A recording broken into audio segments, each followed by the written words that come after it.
राधे राधे दीदी। राधे राधे जी। दीदी मुझे ये बताओ तुम, जो नई नई लड़कियों की शादी होती है और ससुराल में जाती है, हाँ जी। तो तब तो वो मौज लेती होगी, क्योंकि ना तो उसको काम करना पड़ता और ना ससुराल वालों से उसकी लड़ाई हुई होती कि यार लड़ाई हो रही है ना।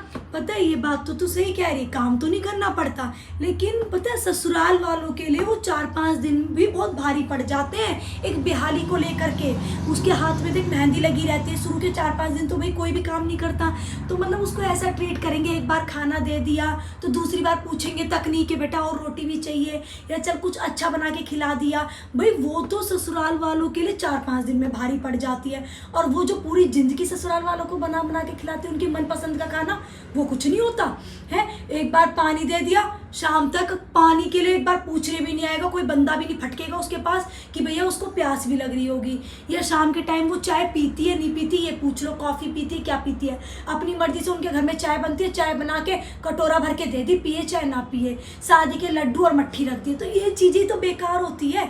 मुझे तो यही समझ में नहीं आता, जिस घर में ननंद भी है, देवरानी है, जेठानी है, तो उन लोगों को तो उसके साथ फ्रैंकली बिहेवियर करना चाहिए कि भाई उसके साथ बैठो, खाना खाओ, ताकि वो तुम्हारे साथ घुले मिले अच्छे से खा सके, उसकी बॉडी में कोई कमी ना आए, उसको कोई बीमारी ना लगे। पता है इन कम खाने की वजह से लड़की को मोस्टली क्या प्रॉब्लम हो जाती है, उसके टॉयलेट में जलन हो जाती है, पीसीओडी की प्रॉब्लम हो जाती है। पर ससुराल वाले ये चीजें नहीं समझते, 4-5 दिन उनके ऊपर इतना भारी पड़ जाता है, ऐसे पता नहीं बहू की कितनी सेवा कर दी, उसके हाथ पैर तक दबा रहे हैं। यार तुम सुबह चाय दे रहे हो, दिन में खाना दे रहे हो, शाम को तुम्हारा मन आया तो दे दी, नहीं आया तो नहीं दी चाय, और शाम को खाना। बेचारी अगर एक रोटी खाने के बाद मना कर देते, कोई मतलब परिंदा भी नहीं फटकता कि चल एक रोटी और ले ले, या बेटा ऐसे खा ले। अरे थोड़ा अच्छे तरीके से उसको खिलाओ, है वो तुम्हारे घर की लक्ष्मी है, पूरी जिंदगी उसी ने खिलाना है तुम्हें। तुम मतलब तुमसे 4-5 दिन उसकी सेवा नहीं की जा रही, सोचने वाली बात है। और जो लोग शुरू में अगर नहीं करते ना, वो पूरी जिंदगी फिर उसके लिए कुछ करेंगे भी नहीं, मेरा मानना तो ये है। तो भैया तुम्हारे घर की लक्ष्मी है, तुम उसको ब्याह के लेकर आए हो,